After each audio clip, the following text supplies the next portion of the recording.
Ladies and gentlemen, welcome to the podcast where it's time to talk about a lot of wrestling in New Orleans. It's Lost in the Midcard. Welcome to a late edition of our WrestleMania preview show, our NXT Takeover preview show. Also going to preview Supercard of Honor, which is also on Saturday through Honor Club. And I'll give you my predictions for all of those matches on all of those cards. And also talk about a lot of headlines, a lot to talk about today. Nothing major, but a lot of cool stuff to talk about in our headlines. And we'll also cover the final steps on the road to WrestleMania and on the road to NXT Takeover New Orleans. First off, thank you to SpiderDuck.net for being our host and enabling us to be on iTunes and any of your favorite podcasting apps. What you got to do is search for Lost in the Midcard, hit that subscribe button. That way you know every time a new episode comes your way, every Thursday and every Monday after a WWE pay-per-view. You can also subscribe to us on the YouTube, and the links to all of that are on our Facebook page, facebook.com/lostinthemidcard. Go to the pinned post there, or you can also go to our pinned tweet at LITMC Podcast, where we also share a lot of great tweets among the wrestling world. And on that pinned tweet, you'll also see our subscription links as well. I'm your host, Jeremy Bennett. You can find me on the Twitter at JBHuskers. And for the second time in 166 shows, I am running solo. I think I did it once after our first WrestleMania that we covered in 2015, because Matt was in California, and I didn't go. So I think that was the first ever solo one that I did. So flash forward 3 years later to episode 166. I'm here solo, as unfortunately Matt has come down with the flu and is unable to come on. And our regular co-hosts, are not around for tonight either. Kind of waited to record till Thursday to see if Matt would be a little better. A couple of our other guests that have been on the show are in New Orleans. So I'm going solo today. Going to give you my predictions, and hopefully Matt will be well enough maybe to give his predictions out on our social media here later on this week. But first, let's talk about some headlines.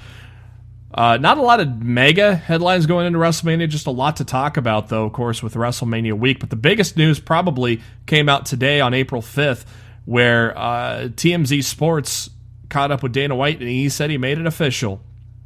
At UFC 225, CM Punk will enter the octagon for his second time. I almost said wrestle. God, I wish. He will be fighting who we suspected he would be fighting, Mike the Truth Jackson, on June 9th in Chicago, Illinois, of course, Punk's hometown. This will be at the United Center. And the interesting thing about the Truth is the fact that Jackson, his one and only fight in the UFC was to also Mickey Gall, who CM Punk lost to back in September 2016. Mickey Gall made Jackson tap out in like 45 seconds, where Punk at least lasted a couple of minutes. So it's kind of interesting. When I was seeing, the similarities between the two short paths between Punk and Jackson, I kind of thought to myself, well, this is almost like one of those old territorial wrestling stipulations where the loser leaves town, because I'm fully suspecting that the loser of this match between Punk and Mike Jackson is probably not going to fight in the UFC again. So that'll be interesting to see once that shapes up. There's still 2 more UFCs to come about before we even get to Chicago, including on Saturday. Saturday is definitely loaded if you're a UFC and a pro wrestling fan, because we've got TakeOver, we've got Supercard of Honor, and UFC 223. And I will be at least catching the 2 wrestling things. Going to purchase Honor Club and check out Supercard of Honor, but unfortunately it's on at the same time as TakeOver, so I'm going to just watch it after TakeOver and try to stay away from some spoilers. I think we did kind of talk about our strategy of doing that. Matt and I did either last week or 2 weeks ago on the show. Another wrestling couple welcoming their first child. Congratulations to Mike and Maria Kanellis. They welcomed the birth of their first child, Frederica Moon, this morning, and congratulations to Mike Bennett and Maria, and hopefully we can see Mike Bennett in the ring sometime soon, man. I'd like to see a little push with that guy going on. This week, Trips unveiled the NXT North American Championship, which will be suspended above a ladder on Saturday, and probably what will close the show. If you watched NXT this week, we had an awesome stand down between the 6 competitors that are going to be in the match. I loved it. I'll cover NXT here a little later. But the belt that's going to be suspended above the ring was unveiled by Triple H earlier this week, and it looks pretty damn sexy. It's a red belt. The strap is red. NXT logos on the side plates. Right in the middle, a big gold plate of the globe, and in the middle, showing North America within the globe. It's a really great looking belt. So if you haven't seen it, check it out. On social media, WWE.com, any of that, or just wait till Saturday night. You'll see it suspended above the ring. For those that were fans of Colt Cabana's Art of Wrestling, he has unveiled that the first episode of a reboot of his podcast has just been released, called Road Diaries, which will be titled. It's going to be subtitled Road Diaries, and the first episode is going to be titled Back in Japan. It features Joey Ryan, Ethan Page, Mike Bailey, and Colt Cabana. So if you're a fan of the Colt Cabana podcast, looks like he's doing a little reboot, probably with his adventures on the road. Hulk Hogan was interviewed at LAX when he arrived in Los Angeles for the Andre the Giant documentary premiere. TMZ interviewed him and asked him if he'd return to WrestleMania 34, and Hogan said on whether he would return, he responded, maybe someday. So keeping it tight-lipped. A lot of us think that he is going to come back. He could be Braun Strowman's partner in the tag match against The Bar. He could just kick off WrestleMania. Who knows? There's a lot of things he can do. They may held off on him and not bring him in until Tuesday, the SmackDown after Mania, and maybe he's the GM to replace Daniel Bryan. So a lot of things, a lot of possibilities that they could do with Hulk Hogan. So it'll be very interesting to see what's going to happen with him, and we'll know pretty much within the next 5 days. He also, in his talking with TMZ, he said that he was asked about Mark Henry's comments that he should apologize to all African-American wrestlers in the WWE before he was allowed back in the company's graces. Hogan says, I totally agree with him, not to the black wrestlers, to all wrestlers. What I said was out of line, and I'm forever sorry for that. Of course, Hogan fired in July of 2015 after the Gawker incident. An update from Mike Johnson of PW Insider on Dean Ambrose. And several readers of PW Insider said that they spotted Dean and Renee Young in Birmingham, Alabama on March 28th. And so Ambrose is currently rehabilitating that triceps tear that he was sidelined with. He was, I believe, sidelined in September, if I remember correctly. Maybe it was December. Off the top of my head, I can't remember. But he's out of action for 9 months is what they said. April is 4 months into the process, so yeah, it was December when he had that injury. He was pulled from Access, as we mentioned on last week's show, and a nice replacement. Sting and Ric Flair are going to take the place of Dean Ambrose for those that purchased tickets to see Dean Ambrose. So I would not be mad even though Dean is my favorite wrestler in the WWE today, I would not be mad. WWE announced the Access appearances, so if you are heading to New Orleans at any time over the next few days, I won't give Thursdays because that's already happened, but Friday at 5 p.m., Bludgeon Brothers, Paige, Bray Wyatt, Ruby Riott, The New Day, Authors of Pain with Paul Ellering, Johnny Gargano, Breezango, Ty Dillinger, Billy Kay and Peyton Royce, Pete Dunne. On Saturday, Mark Henry.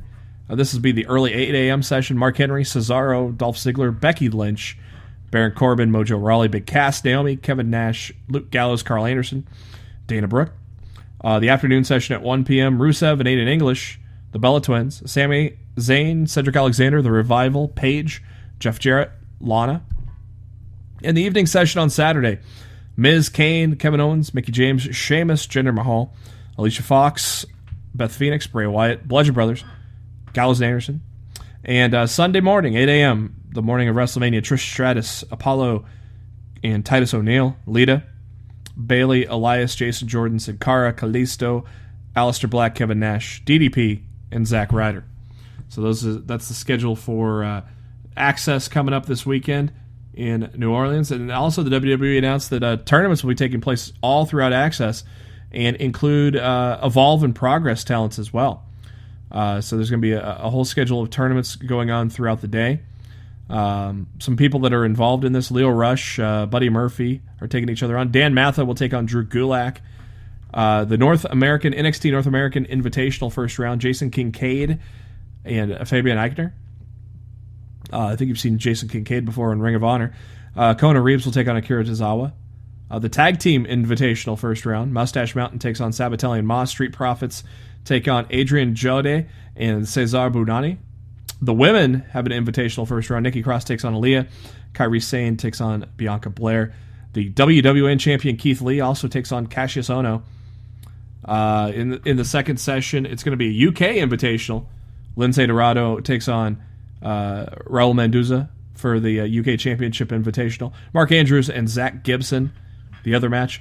The North American Invitational will be Chris Dijak taking on Arya Davari. Hideo Itami takes on Wolfgang.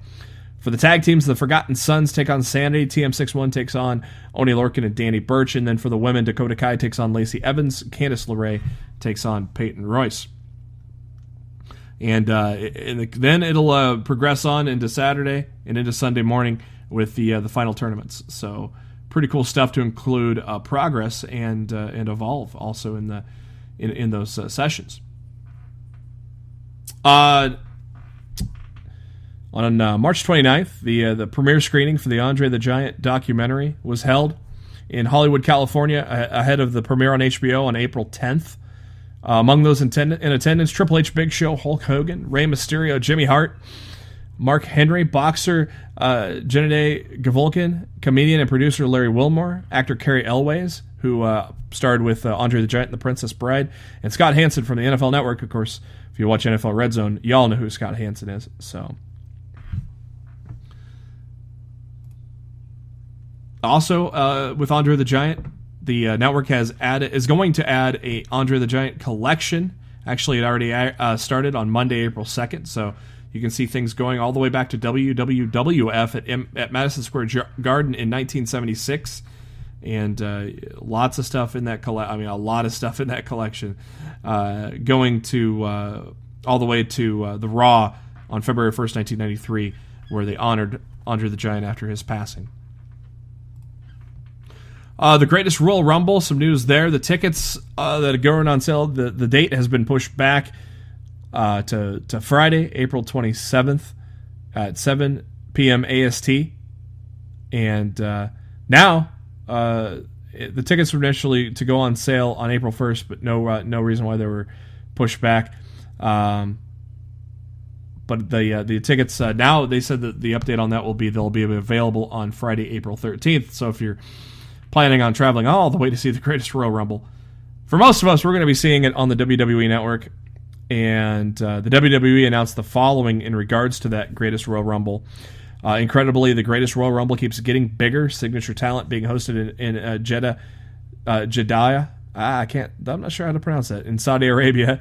It can be seen on the WWE Network Friday, April 27th at 12 p.m. Eastern or 11 a.m. Central Time. So yes, the tickets are going on sale on Friday, April 13th. There will be a kickoff 1 hour special that kicks off at 11 a.m. Eastern, 10 a.m.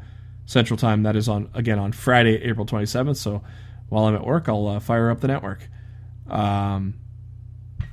Very cool that they are adding that to the network. So hopefully in the future, things like the Tokyo shows where Lesnar and Balor are at, hopefully those, stuff like that air live on the network sometime.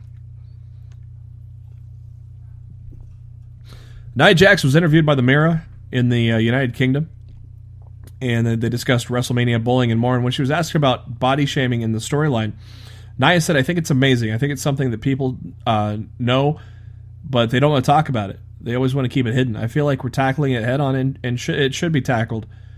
Young women, young girls, and boys should actually be hearing this and seeing the conflict that we go through, and seeing someone stand up for themselves and not allow someone to bully them because of the way they look, what shape they are, or the color of their skin. You should always stand up for yourself, so I think it's amazing. I'm very honored to be a part of it." So for those people thinking, "Oh, Nia must hate this," or anything, well, here you go. It's coming straight from her that this is something she loves, that this storyline is getting back out. And she gets a chance at the title at WrestleMania, which I'm sure if you've been listening to the show, you know how our predictions are going to go for that. So probably not a big surprise for you there. AJ Styles sat down with USA Today's For the Win to discuss WrestleMania, his history of Nakamura, and much more. Talked about the injury that freaked everybody out, and Styles called it a little of nothing. It was just one of those, it got hit in the back of the knee. It scared more people than it actually scared me. I knew I was going to make it to WrestleMania. There's nothing wrong with me. And then they talked about how the internet was freaking out about it, and Styles said, "Yeah, I mean, it really does bother me because they don't know the extent of it." They started worrying more than anything, which I appreciate that, but it's just one of those things where you got to wait and hear the facts and information before you get so worked up about something. It is what it is. We can't stop it for this from happening, but why don't we hear from the guy who actually has the issue before we jump to conclusions and get worried? I think maybe Matt might have said that a long time ago when these started, so yes, chill out, relax, don't stress yourself out, don't stress anybody else out, because, I mean, everybody was freaking everybody out. Crazy situation there with AJ Styles. The dream match is still on, though, at WrestleMania, which I cannot wait.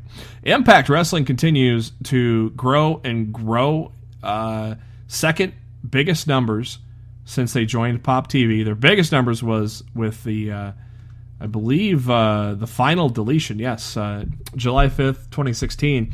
Matt versus Jeff for the final deletion was the only time on Pop TV they went over 400,000 viewers. They came close this week, 399,000.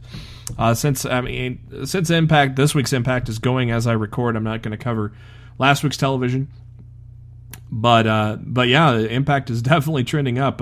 5 straight weeks over 300,000, and hopefully the company can continue to grow off of that. It's pretty good. The go home show for WrestleMania, slight drop in that.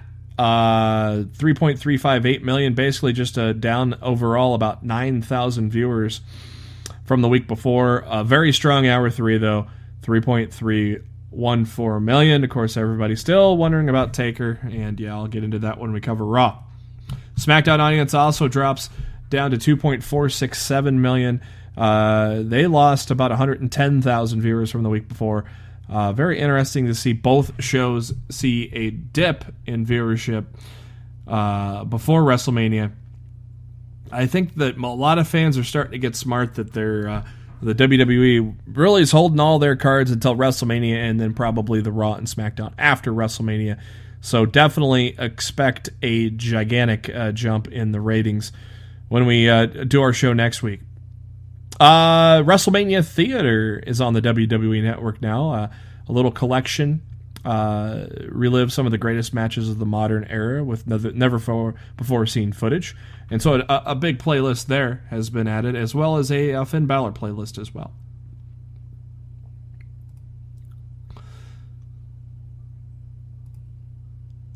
Announced a few inductees were announced this week for the Hall of Fame, which airs, of course, on Friday. Tomorrow night on the WWE Network. The red carpet starts at 6 p.m. Central, and the Hall of Fame itself starts at 7 p.m. Central. The Mouth of the South, Jimmy Hart, he's going to be inducting Hillbilly Jim into the Hall of Fame. And also, it was announced that Mark Henry's inductee will be none other than The Big Show. Of course, they had a big clash in 2011 for the World Heavyweight Championship. So that was a pretty fitting announcement, I believe.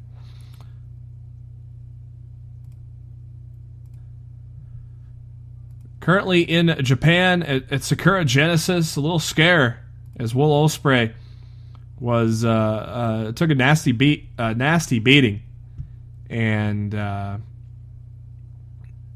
posted on Twitter on April 1st. This wasn't an April Fool's joke, I don't think. But in regards to his match, he says, "I'm okay, but I may not be fit to compete in New Orleans. I'll update you once I know more." And then, thankfully, 2 days later on the 3rd, on Tuesday, Ospreay tweeted officially in Japan that he will fight in New Orleans. So he will be making all of his scheduled appearances. But it looks like he got cut up pretty bad in his match there. I believe he fought Marty Scurll for the IWGP Intercontinental Championship, or Junior Heavyweight Championship, I'm sorry. Get those two confused sometimes. WWE officially announced the injury that we all know of, the unfortunate injury of Bobby Fish, who tore his ACL and will be out for probably 9 months or so. We'll get into all the details in NXT of the choices that Regal has put up in front of him, because we still don't know exactly how that's going to go on the Saturday Takeover. We'll basically know when the match starts.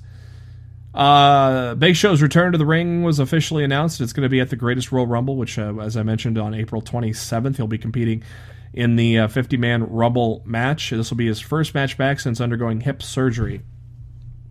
And also, it was unveiled that during his morning ring, he rang the bell for the New York Stock Exchange on the 2nd of this week, and he was interviewed to promote the appearance, and revealed that he has signed a new multi-year deal with the WWE to continue as a performer. He signed that in January.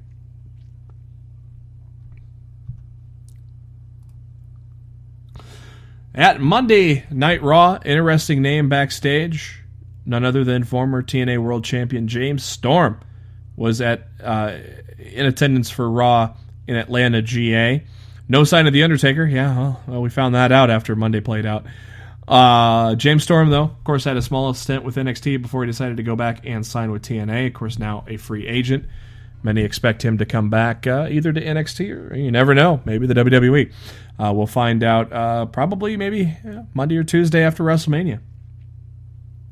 Also backstage was Brian Kendrick, who has been out with an injury. He was backstage at Raw in Atlanta. So hopefully Kendrick gets back soon.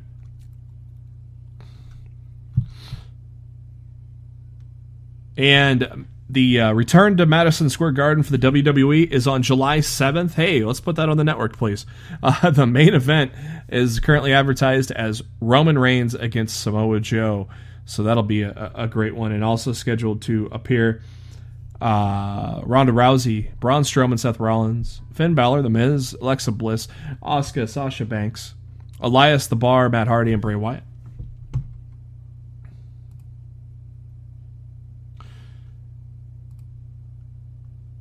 If you're a big fan of Shawn Michaels and want some merchandise, his first ever shirts are now available at Pro Wrestling Tees. He's got a classic Heartbreak Kid Shawn Michaels shirt there with the old classic white leather jacket and pants look there, the long hair.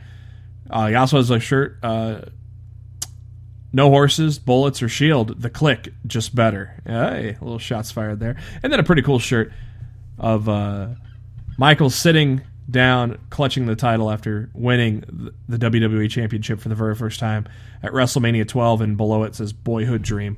That's a very cool shirt. I kind of like that one. So there you go. Pro Wrestling Tees got some Shawn Michaels merch for you. April 6th is tomorrow. Lucha Underground versus Impact Wrestling. That's going to be on Twitch. And the full card is now unveiled. There'll be a 6-way match between Evan Bourne, Caleb Conley, Moose, Jack Evans, Matanza, and Chavo Guerrero. I thought Chavo was fired. Maybe he's back for season 4. I didn't watch all the end of season 3 except for the last scene where Dario got shot. So maybe Chavo got back somehow. But I know he fought Ray in a loser leaves town match basically, and Chavo lost that. Eli Drake is going to take on Brian Cage. Yikes. Fabulous B will take on Trevor Lee. Oh, that'll be an interesting match. That'll be a goofy fucking match, I'll say that much. Scott Steiner and Teddy Hart take on OVE. Jeremiah Crane, a.k.a. Sammy Callahan, takes on Eddie Edwards in an I Quit match. Aristar, King Cuerno, and Drago take on DJZ, Andrew Everett, and Desmond Xavier. A little trios match there. Impact Knockouts champion Ali takes on Lucha Underground's Taya, who's also on Impact as well. LAX, the Impact Tag Champs, take on Damac and Killshot. That'll be a fun one. And, of course, the main event is going to be amazing. Austin Aries teams with Phoenix to take on Pentagon Jr. and Alberto El Patron. That'll be a fun one to watch. So definitely I will try to catch that sometime throughout WrestleMania weekend. News and notes from SmackDown backstage when they were in Nashville, Tennessee. Jeff Jarrett was backstage and ran into AJ Styles and Natty and a lot more backstage. So there's a really cool video to check out at WWE on Twitter. If you go back to April 3rd, a lot of tweets by the WWE, but if you have the patience to go back to April 3rd at 6:15 p.m. Central Time, you can go back and check out that video of Jeff Jarrett catching up with some old friends. So the latest from Dave Scherer at PW Insider on Undertaker John Cena. And he mentions that a lot of people have contacted the site asking the status of Cena and Undertaker for WrestleMania, and here is what Dave can tell you as of right now. WWE has gone through this week's television with no official announcement of the match for Sunday. We all know that now. According to many people that Dave has spoken to, the feeling and understanding is that Taker will be at Mania on Sunday. There has not been an official confirmation, but people I've spoken to believe Taker will be there. It is expected there'll be some kind of interaction between him and Cena at WrestleMania. If they decide to do a match, we will get that, but it's also very possible the two men will just simply face off in a non-official capacity. If that's how the WWE plays it out, then Dave says if that's how WWE plays it out, then all of the people that attended last year's WrestleMania and thought they saw what was Taker's last match will still be able to say they did see the last match in his career. Dave said he's been told to expect something between Cena and Undertaker on Sunday. He is scheduled to be there, and no one he spoke with in the WWE believes that they would have Cena do those promos if there wasn't going to be a payoff. And Dave says what I've been saying all along, and I think Matt has been saying too. This is just a theory, but it would not shock me for have Kid Rock come out and play Taker's old theme, leading Taker to come out and confront John Cena as the American Badass. And boy, oh boy, that would be a fucking great WrestleMania moment. Ronda Rousey is on the WrestleMania promotional tour. She was on ESPN's Get Up. Never heard of it, probably because I don't get up that early. But she was asked who she liked working with best in the WWE so far. She said Kurt Angle, obviously, because that's who she's worked with the most. And when asked who she would like to work with in the future, she said CM Punk. She didn't think it would happen, but she would love to work with CM Punk. We would all love to see Ronda Rousey and CM Punk in a program, a mixed tag match, something, anything. Just Punk, come back, Punk. But he's got himself a little fight in June, so we'll see how that goes first. Michelle Beadle asked if she had any inside information about a Punk return, and she said no, which I completely agree with, because, Punk's focusing on is a second match, hopefully a win for CM Punk at UFC 225. Some sad news came down yesterday, April 4th. WPXI in Pittsburgh, Pennsylvania is reporting that former pro wrestler Johnny Valiant, his real name is Tommy Sullivan, was hit by a car and killed after walking outside a crosswalk early in the morning. He was 71 years old. WWE posted on Twitter, WWE is saddened to learn of that WWE Hall of Famer Luscious Johnny Valiant passed away early this morning at the age of 71. Johnny Valiant was a member of the 1996 WWF Hall of Fame, and his time with Jimmy Valiant, they were two-time WWF World Tag Team Champions. He's also been, actually one was with Jimmy and one was with Jerry. for those two title reigns. He won the PW Pro Wrestling Illustrated. He won the 1974 Tag Team of the Year with Jimmy Valiant. He's also won championships in Championship Wrestling from Florida Big Time Wrestling, Georgia Championship Wrestling, and the WWA.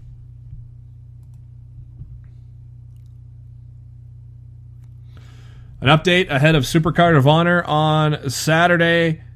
Honor Club is now officially available on Android phones and Android TV.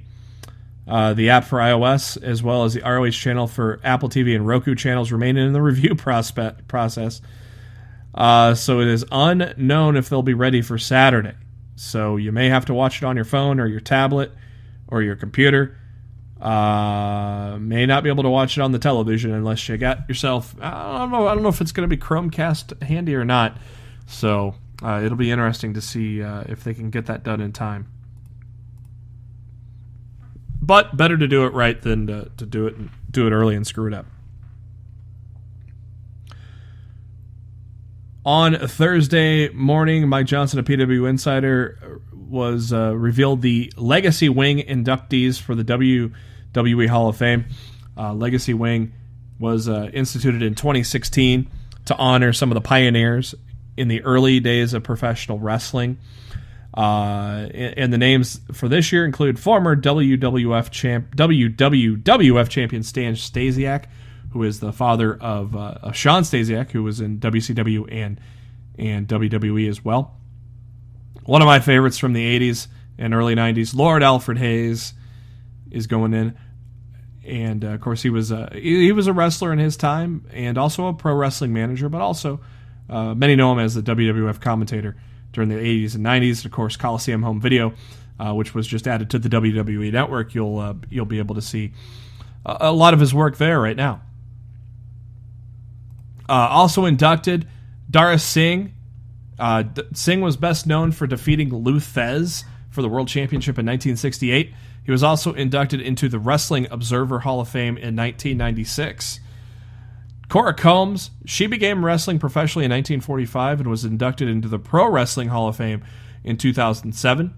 El Santo began wrestling professionally in 1934, and is regarded as one of the most prominent luchadors in history, alongside Blue Demon and Mil Mascaras. Jim Londos, who's a Greek wrestler, began wrestling back in 1917, reached the height of his career in the 30s and 40s, and had wrestled in Greece in front of a crowd that was estimated to be over 100,000 people. Rufus R. Jones was a decorated champion in the NWA territories of the Central States and Mid-Atlantic during the 70s and 80s. Sputnik Monroe got his start in professional wrestling in 1945, best known for headlining a card that held an attendance record that did not get broken until the Monday Night Wars era. And finally, Boris the Great Malenko was part of big-time wrestling and championship wrestling from Florida in the 60s and 70s. He was the father of Dean Malenko, who is a current agent within the WWE. And finally, the last bit of headlines for this week. The WWE Rocket League has announced that the wait for WWE items in Rocket League is almost over. In their ongoing partnership with the WWE, new WWE-themed customization items will be coming to Rocket League this weekend, and they're happy to announce that 11 new items will be making their way just in time for WrestleMania 34. So there could be some player banners, including WWE, the Raw logo, the SmackDown Live logo, NXT logo, and WrestleMania 34. There will also be flags for all of the mentioned as well, and then also WWE special wheels that you can get as well. And then I'm assuming more is on the way, which will probably include special wrestlers. Those who don't know who Rocket League, it's a really fun multiplayer game where basically you're controlling cars that are playing soccer. It may sound weird if you never played it, but trust me, it's an addictive game. It's really fun. We head to the Mixed Match Challenge this week, the finals. Unfortunately, the Mixed Match Challenge has been amazing. It's been highly entertaining, a lot of fun. Unfortunately, the finals were never in doubt the minute they started saying if Miz gets pinned, Asuka's streak is over, which I thought was completely ridiculous. I thought the way out was like Miz would tag Asuka in without her knowing, and he gets pinned, and they get eliminated. The streak goes on. I don't know why they played the fact that the streak would end if Miz got pinned. Thought that was completely ridiculous, and it ended. It ruined the end because we all know that the streak is not going to end at the Mixed Match Challenge, people. It's going to end at WrestleMania. Y'all think I'm crazy, but it's going to end at WrestleMania. I'll probably be wrong, but I'm sticking with it. So there's I think I spoiled that prediction for you last week, is when we had Daryl on the show with us. Very entertaining start as always. I mean, the Mixed Match Challenge is so much fun, and Bobby Roode winds up into his glorious chant. The crowd loved it. Miz puts his hand up and says, "When his hand goes up, your mouth goes shut." And so they continued to catchphrase back and forth. A lot of fun with those guys. The end of the match, though, I mean, we all figured who was going to win. Wasn't a big surprise, but the end of the match was a lot of fun. Miz and Roode are in the ring, and Charlotte nails Miz with a spear and puts on the figure 4 leg lock. That was a sweet little moment. Asuka then kicks Charlotte in the head to get her to release the figure 4. Roode hit a spine buster for a near fall. Was going for the glorious DDT, but Asuka hit Roode with a kick to the back of the head and then drop kick Charlotte out of the ring. That enabled Miz to hit the skull-crushing finale for the 1-2-3. And Miz and Asuka are your Mixed Match Challenge winners. 100,000's going to their Rescue Dogs Rock charity. And Miz with a cool speech afterwards. He let it off with a little Jerry Lawler line. "This is for the puppies." But he had some great things to say after the match about the charities and how about the charities are the real winners. Very cool. Loved it. Again, I can't wait till they do the Mixed Match Challenge again, because it was absolutely fun television. Just we all knew who was going to win at the point where when they talked about the streak. Our final NXT before Takeover. Sometimes you worry if it's just going to be a whole recap show, maybe a match or two that mean nothing filled in there. No, it was a lot of stuff in here as we head to Takeover. First off, the finals of the Dusty Classic. Roddy Strong and Pete Dunne took on the Authors of Pain, and then the winners are going to get to go on and face the Undisputed Era at NXT Takeover. Great back and forth with these guys when all of a sudden Kyle O'Reilly and Adam Cole come into the ring and attack all the men. Referee calls for the bell. They go back up the ramp, and William Regal's music plays. And he credited the Undisputed Era for being very smart. He goes, due to Fish's injury, you think if there's no winner, you won't have to defend your titles at TakeOver. Well, that's not quite smart enough. The Undisputed Era will take on Roddy Strong and Pete Dunne and the Authors of Pain. Triple threat match for both the NXT Tag Team Championships and the Dusty Cup. They then cut to a video package, a very awesome video package for the North American 6-man ladder match that'll occur. I still think that one goes on last. They show a video package of the unsanctioned match between Ciampa and Gargano. That could go last too. I think it's kind of weird. The NXT Championship is almost guaranteed to not go last, because I think either the North American match or the Gargano Ciampa match is going to be last.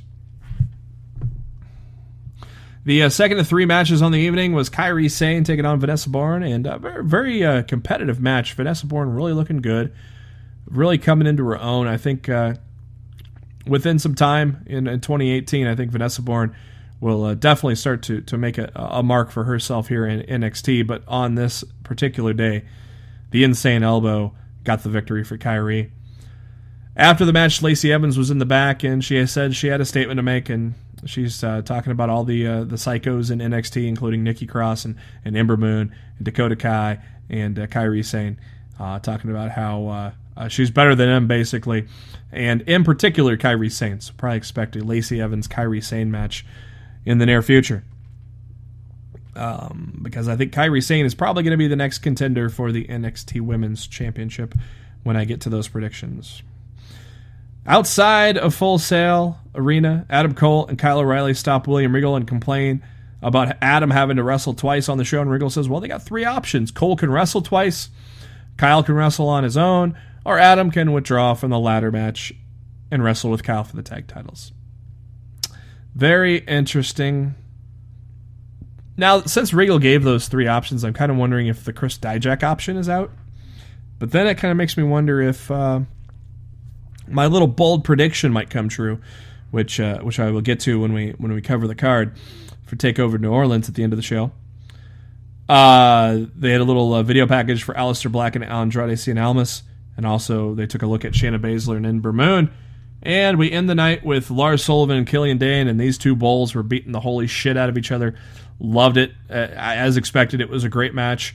And then all of a sudden, Velveteen Dream, after the 2 men headbutt each other and fall to the floor, which was got a great pop from the NXT universe at Full Sail.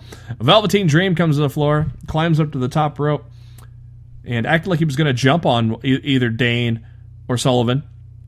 Then Adam Cole comes in and gets in Dream's face.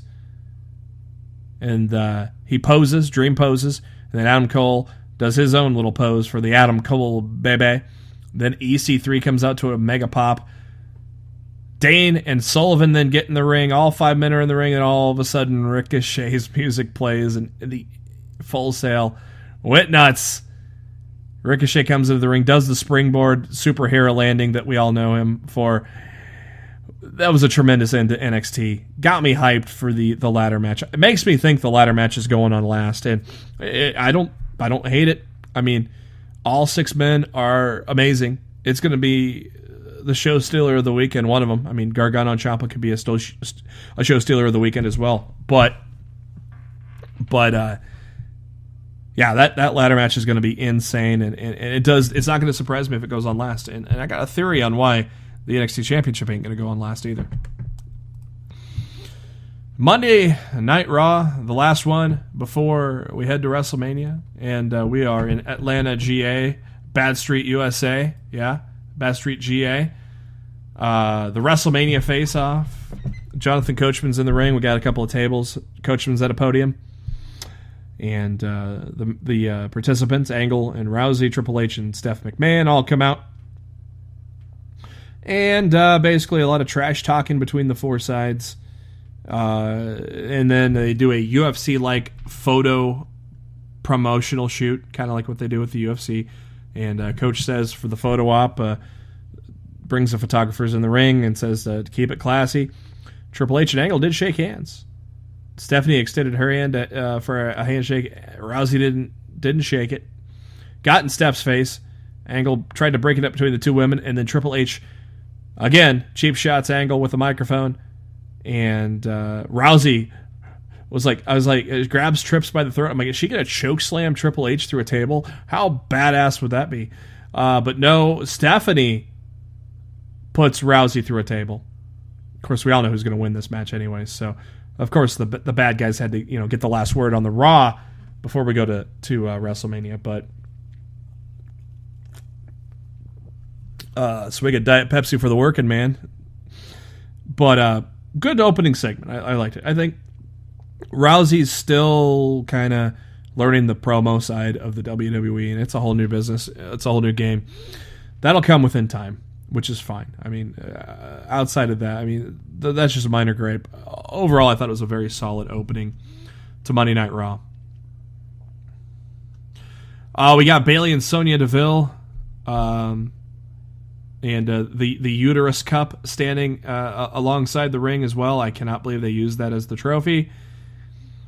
But Bayley and Sonya, decent little 10-minute match. Bayley gets the roll-up for the 1 and the 2 and the 3. And after the match, Absolution comes to beat up Bayley. Sasha Banks makes the save. And then Banks and Bayley. Banks kind of talks some shit to Bayley, tells her to raise her hand. Bayley says, hell no. And then they took each other down and exchanged some punches. So basically just a little angle to set up the women's battle royal at WrestleMania, which almost just seems like Bayley and Sasha Banks are going to be the last ones, but I don't know. I actually don't have a thought on that. I'm going to have to do a last minute thinking of who I think is going to win that battle royal once we get to the predictions of that show. They showed a video package of Asuka's undefeated streak, which started on October 7, 2015. 265 wins, no losses, and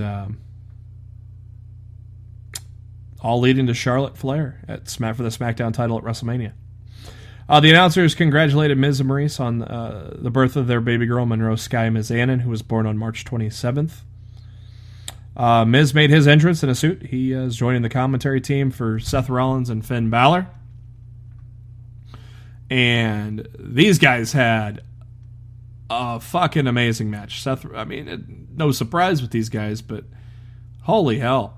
22 minutes is how long the match went, with Rollins trying to nail the stomp on Finn Balor for the victory after 22 minutes, which leads you to believe, by WWE logic, that Balor is going to win the Intercontinental title since Seth Rollins won the match on Raw.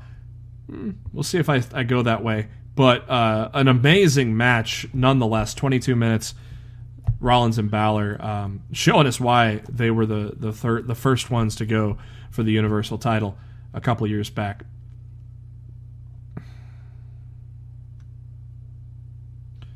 Next up,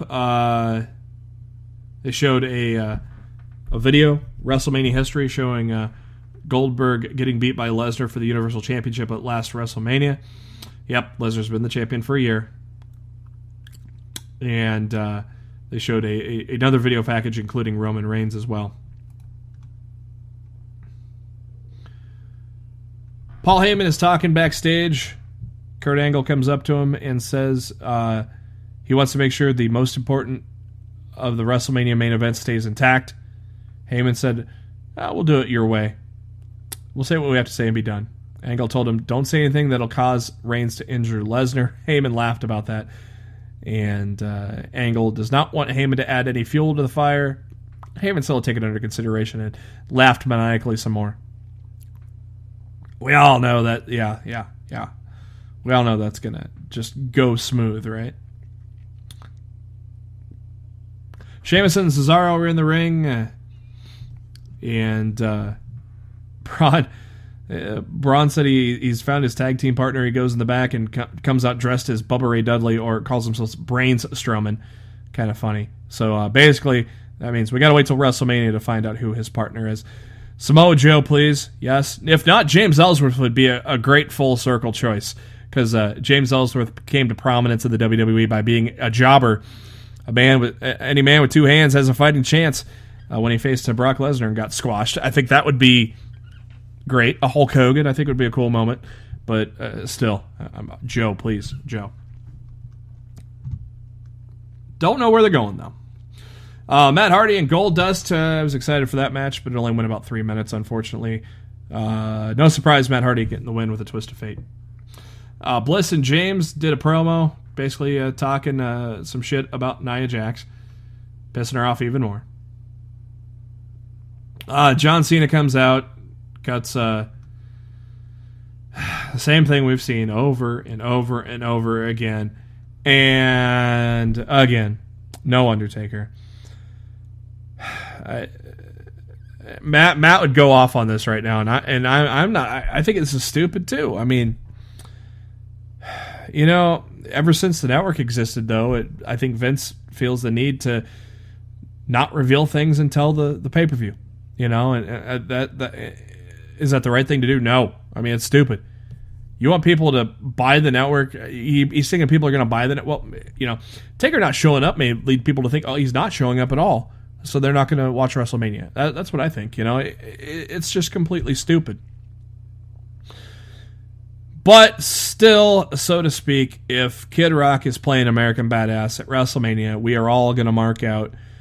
So there is still time to save this, but still, it's not the right way to do it. Honestly, it's kind of dumb. They should have had him show up at least 2 weeks ago, if not this week. But hey, it's Vince. Roman Reigns was in the locker room when Kurt Angle showed up, and Angle let Reigns know that Lesnar's here. Reigns told him he's not going anywhere. Reigns said he's willing to hear Paul Heyman out, but the past 6 years of disrespect of Lesnar is something that they're tired of. So if Heyman says something stupid, Reigns is heading out there. Reigns told Angle he doesn't care about a peace treaty and told him, take it back to a pawn shop where he sold his Olympic gold medals. Burn. I like that line by Reigns there.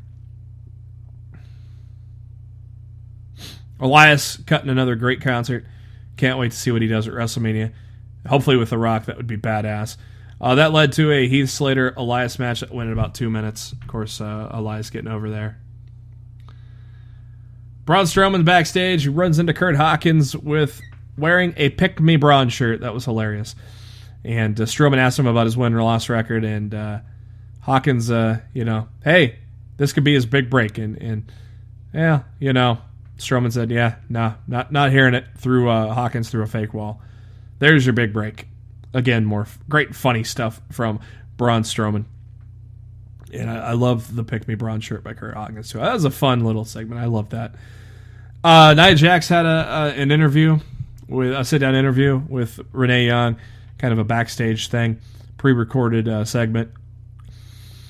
And really good stuff from Nia Jax, talking about how she's been bullied and the things that Bliss has said, but Jax saying how confident of who she is and loves who she is, and even a little cussing because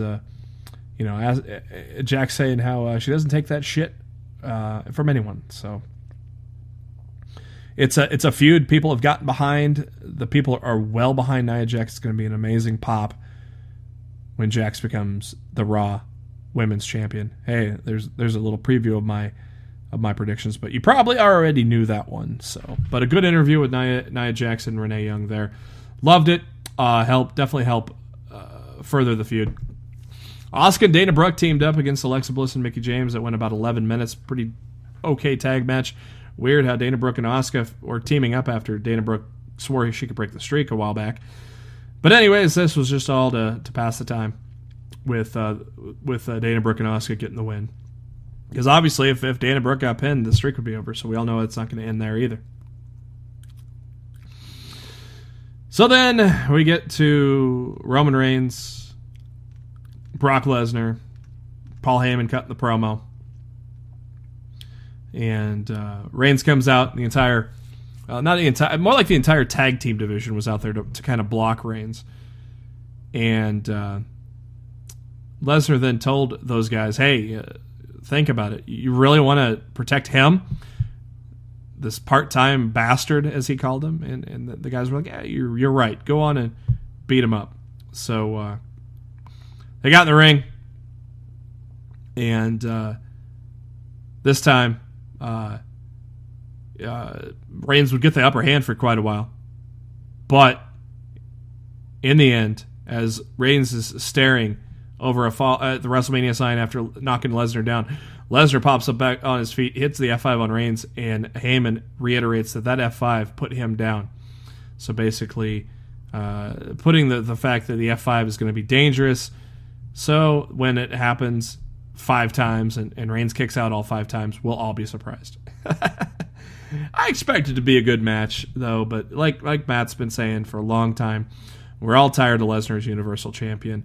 We're ready for the Universal Championship to actually have a presence in the WWE. So that's how Raw ended. Decent go-home show. Nothing to really write home about or go, oh my God. And kind of the same thing with SmackDown this week. We kicked it off with Daniel Bryan, Shane McMahon, basically burying the hatchet because they've got themselves a common enemy in Kevin Owens and Sami Zayn. Pretty cool little promo with those guys to kick things off and bury the hatchet. And, of course, we got the return of the hug it out, as Daniel wanted to hug it out with Shane, and the crowd chanted that. Charlotte Flair and Natalya had a great match after that. About 13 minutes, not for the women's title, but a very, very good match between those two. And a double clothesline at the end of it knocked both women down, and Carmella's music hit. Oh, no! Is there going to be a cash-in? But as Carmella was handing off the briefcase, Charlotte got up and punted the briefcase out of Carmella's hands. Literally punted it out of her hands. And then Charlotte gets the figure 8 on for the win. then Asuka came out, cut a little promo, saying how the Queen will bow down to the Empress. Because no one... Well, nope, she didn't get to finish that. Charlotte took the mic from her, and they stared at each other to end that segment. AJ Styles backstage talking about what Shinsuke Nakamura did when he teased the kid Sasha and then patted him on the head. And Styles said emotions are not his weakness, they're his strength. He says that he's the WWE champion, and they're far away from the Tokyo Dome. This is a dream match, and the reality is, I'm going to beat you, Shinsuke. And later on is the main event. Styles and Nakamura will team up to face Gable and Benjamin. Video package was shown to highlight the feud between Daniel Bryan, Shane McMahon, Owens, and Zayn. Bobby Roode comes out with his glorious entrance as he's on commentary for the next match. Sunil Singh does the introduction for Jinder Mahal as he comes out. And as soon as Aiden English started to go, the crowd went nuts. I cannot wait for this entrance at WrestleMania. And I'm glad my prediction's wrong that this is not on the main card, though. You know, other things that aren't on the main card, or on the kickoff show that I'd like on the main card. Hey, the U.S. title's on the main card.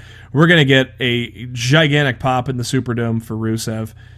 And I can't wait to see what they come up with for the entrance. It's going to be a lot of fun. But Rusev took on Jinder Mahal about 9 minutes. Decent little match with Rusev getting the win with the Machka kick. And as Rusev celebrating the win, here comes Randy Orton out of nowhere, dropping the RKO. Aiden English started beating up Orton, got the upper hand for a little bit, went to the rope, but Rude shoves him off right into an RKO, and then Orton and Rude stare each other down while the fans are chanting Rusev Day. So that was the end of that to set up the U.S. title feud. Nakamura did a little sit-down interview and says that Styles is right. He thinks Nakamura is playing games, but Nakamura takes it very seriously. He came to America for one reason, WrestleMania. Nakamura said he doesn't take Styles lightly. He knows him very well. He knows that Styles is emotional, so he'll make his mistake. And when he does, Nakamura becomes WWE champion with a knee to face.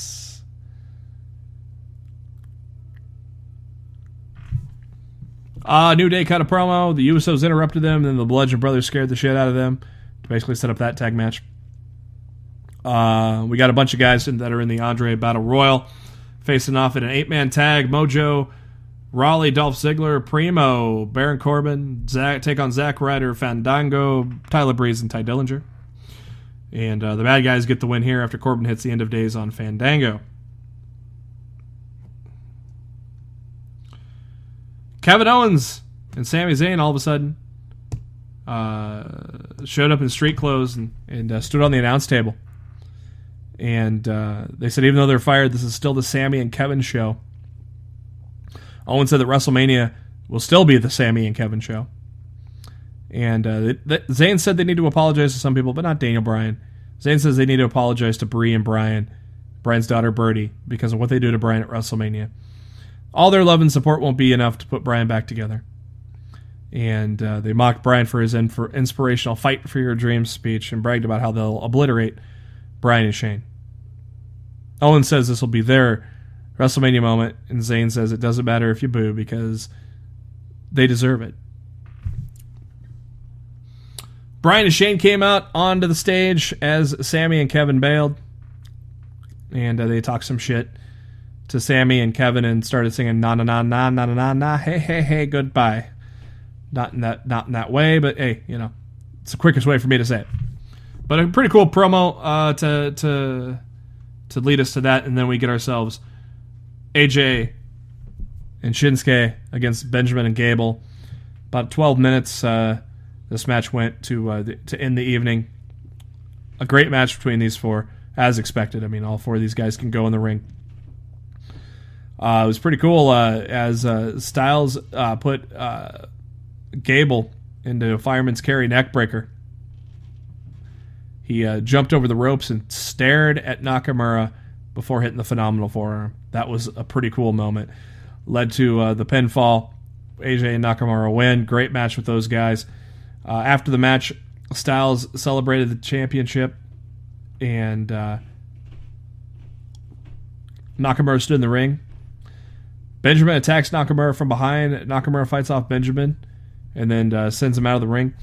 Styles jumped to the top rope, acting like he was going to hit Shinsuke with a phenomenal forearm, but stops short and pats him on the head. A little payback for last week. So pretty cool ending there to set us up for the WWE Championship.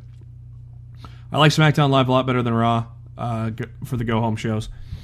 With that said, I think, again, like I mentioned before, I think Vince is just holding things close to the vest, saving it all for the pay-per-view, and then we'll hit the reset button for Raw and SmackDown afterwards. It's just the way it's been.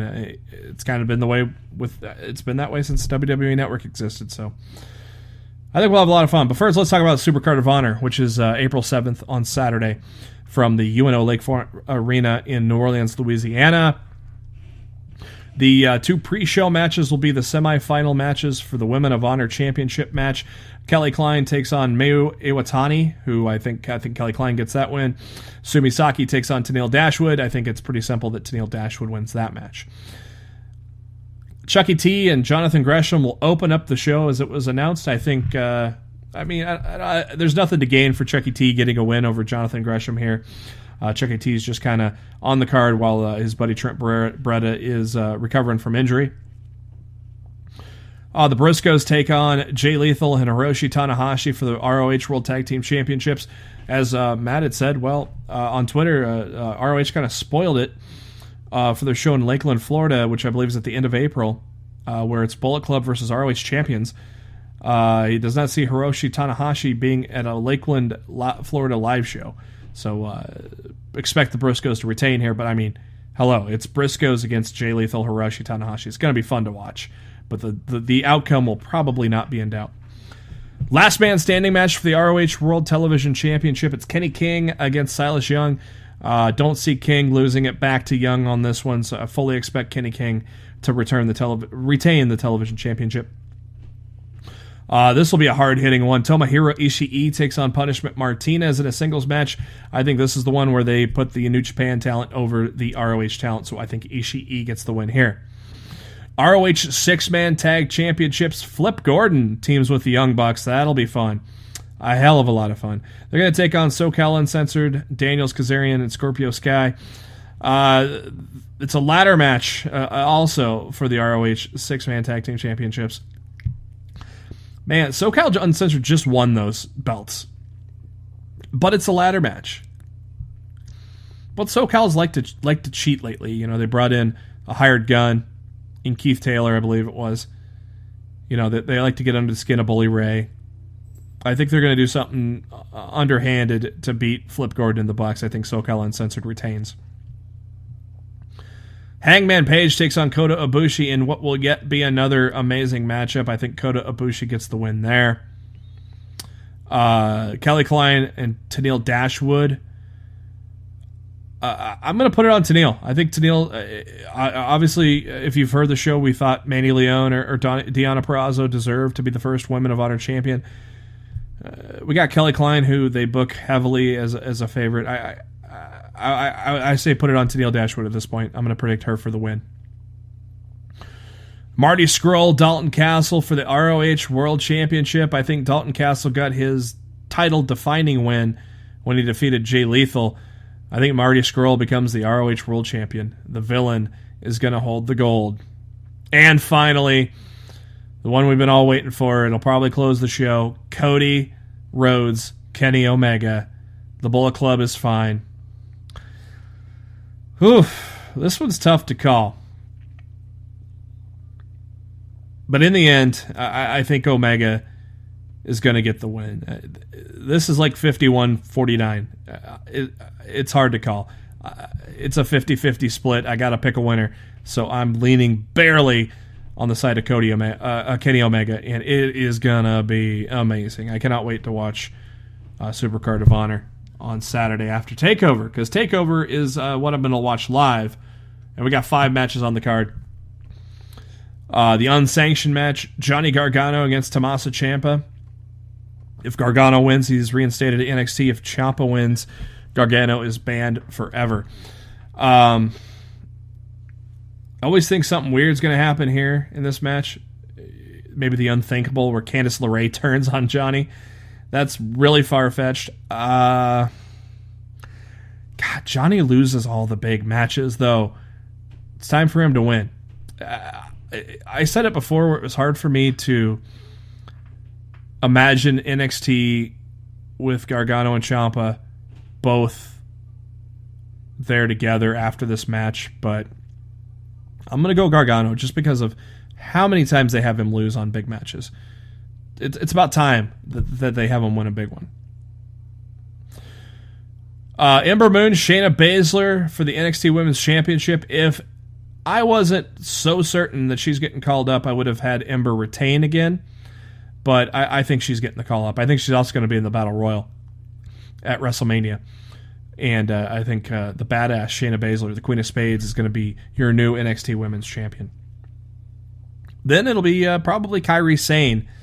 She'll probably defeat Lacey Evans, and she'll probably turn out to be the next contender for Shayna Baszler's title, if that all plays out correctly. For the NXT Championship, Andrade Cien Almas against Aleister Black. Oddly enough, I'm not talking about this one last because this match ain't going on last, I don't think. I think I'm making a bold prediction here that Aleister Black wins in less than a minute. Andrade is going to talk shit, and all of a sudden there's that black mass. It's going to be the shortest NXT Championship match in history for TakeOver. I looked it up. For all takeovers in history, the shortest one before that was 13 minutes. So they've never had one of those quick ones. I mean, Aleister Black landing that fade to black, the black mass kick. Yeah, I mean, I think it could very well happen right here in the first minute. Triple threat tag team match for both the NXT Tag Team Championships and the Dusty Cup between the Undisputed Era, which right now is Adam Cole and Kyle O'Reilly, Authors in Pain, and Roddy Strong and Pete Dunne. This is where I predict the Undisputed Era to retain and win the Dusty Cup, because I have a very strong feeling that Strong is going to turn on Pete Dunne. That's going to take Pete Dunne out of the equation and allow it to be 3-on-2.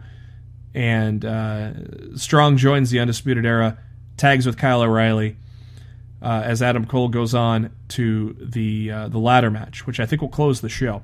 I think the tag match may open the show, and the ladder match may close the show.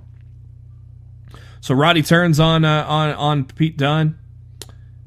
Undisputed Era get the gold there. And then when it comes to the ladder match for the NXT North American Championships, I made the bold prediction that Velveteen Dream would come out with this, but my actual prediction is Adam Cole to win the ladder match and the Undisputed Era hold all the gold, baby.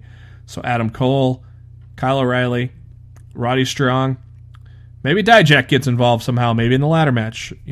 I guess Dijak as an option to replace Cole in the tag match isn't an option, so I will go with maybe Dijak helps Adam Cole to win the ladder match, and Adam Cole is your first ever NXT North American champion, baby.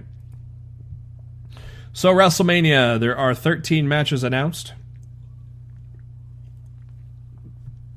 And, well, I'm pretty sure we'll get 14 if we include Cena and Undertaker. Obviously, if that happens, Undertaker's going to beat John Cena. I think that's a no-brainer. Daniel Bryan and Shane McMahon taking on Kevin Owens and Sami Zayn. This one, this one could go either way. I was thinking Daniel could turn on Shane and join a faction with Owens and Zayn, but I honestly think Bryan and Shane are going to win this match, and Owens and Zayn head to Raw. Because all it says is if they win, they're rehired to SmackDown. They're fired, but there's nothing that doesn't say they can't be rehired on Monday Night Raw by, say, Stephanie McMahon. So I think Daniel and Shane win, and Kevin and Sami go to Raw. The mixed tag match, Triple H, Stephanie, Angle, Rousey. Yeah, Rousey's not going to lose her first match in the WWE. It'll be fun. It'll be entertaining for damn sure. But I think Rousey's going to try to break that arm of Stephanie McMahon to get the win. And then as Triple H tries to break it up, Angle hits that Angle Slam and then puts him in the ankle lock. And that'll be how that goes down probably.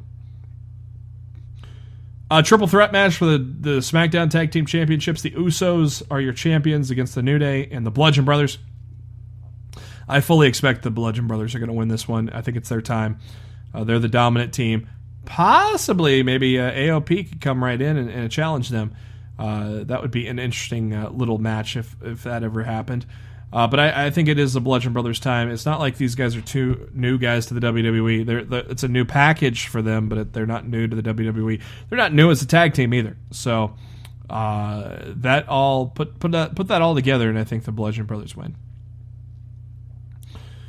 Cesaro and Sheamus taking on Braun and a partner to be named later. This is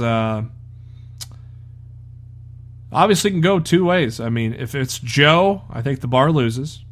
If it's Hogan, I agree with Matt. Cesaro and Sheamus somehow disqualify themselves, and we end it with a little pose down. If it's James Ellsworth, I can almost see Strowman and Ellsworth winning. Those are the three scenarios right now that I see. I don't even think Ellsworth's going to be there. So it's either Hogan or Joe or somebody we're not even thinking of. But hey, I guess, intrigue going into it. That and The Undertaker, we don't know the answers to. So there you go. People think I'm crazy, but I'm sticking to my guns. SmackDown Women's Championship. Asuka's streak is over. Charlotte Flair wins and retains her title. So I've been saying it for a week or two now. And going down the roster, I think we talked about this a month ago or so.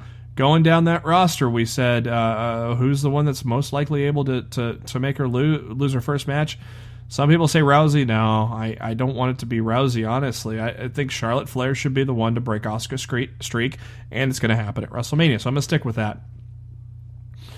Singles match for the Raw Women's Championship, Nia Jax and Alexa Bliss. Nia Jax and Alexa Bliss, we all know this one is probably going to go the way of Nia Jax. Now, the interesting thing is, does Carmella cash in on Raw? Maybe the Superstar Shakeup happens right away.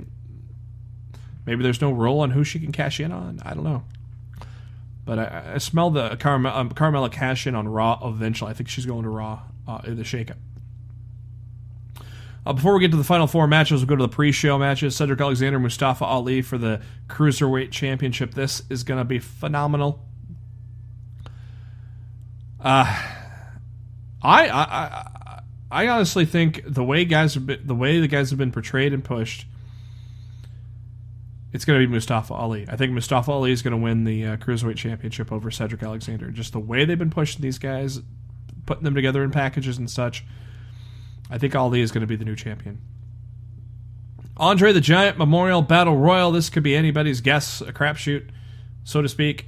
I'm going to go with Matt Hardy. I figure they're going to reward Matt Hardy with the job well done for the return to the Hardy compound for the Ultimate Deletion, which got some great ratings for the third hour, which has not had good ratings in a while, and they got them good ratings. I think it's going to be a reward for that job well done, and woken Matt Hardy gets the win. My initial gut feeling for the Women's WrestleMania Battle Royal was Becky Lynch. I go, that would be a fitting first-time winner. But all signs point to this coming down to Sasha Banks and Bayley. This could be the de facto. These are the final two, which we all thought this was going to be a match at WrestleMania. So these are going to be the final two, and then they're going to have basically a match. And of course, the winner doesn't get pinned or submitted. They go over the top rope. I'm going to call Bayley tossing out Sasha. I'm going to say Bayley tosses out Sasha to win the WrestleMania Women's Battle Royale.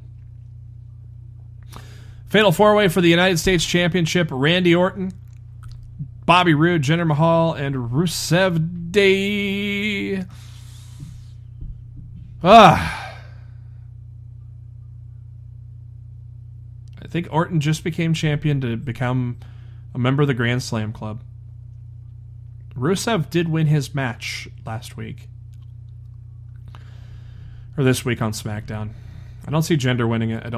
I think Rusev wins it. It's the only choice that makes sense to me. My second pick would be Roode. I just don't think they're going to keep it on Orton. I think Rusev is my pick to win the U.S. title. The Intercontinental Championship. Everybody thinks Miz is going to drop it because he just had a baby. Everybody thinks Balor's going to win it because Rollins beat him on Raw in that amazing match this week. I am going to say Miz retains because I think they're going to make Miz the longest reigning Intercontinental Champion of all time. And I think Miz will surprise everybody and retain the Intercontinental Championship match, the Intercontinental title in that championship match at WrestleMania. I'm going with the Miz there. Brock Lesnar, Roman Reigns. I mean, if it's not Roman Reigns, what the fuck's going on? But all signs point to Lesnar leaving and going to the UFC. Dana White even said so. Not Dana Brooke. She's a statistician, but does not work for the UFC. Dana White, yes, he said that Brock's coming back almost. So basically, and so there. This is a no-brainer. This has been in the books for a year now, and we'll see it play out. And then the dream match: AJ Styles, Shinsuke Nakamura. Really want this to go on last, but I think either the Daniel Shane, Owens and Zayn match might go last. I don't think they make Lesnar and Reigns go on last because Reigns has closed the show way too much. They could have Rousey and Angle and Triple H and Steph close the show. They still could have AJ and Nakamura close the show. If they don't close the show, like we said on the show a while back, have this go on first, so they could have all the time in the world to give us the dream match that we are all waiting for. We all know they're going to produce. It's going to be fun, and I honestly think Shinsuke Nakamura is your new WWE champion. So there you go. There's all the predictions for all the matches that are going to go on in New Orleans WrestleMania weekend. It's going to be a lot of fun. I cannot wait to get it started with the Hall of Fame tomorrow.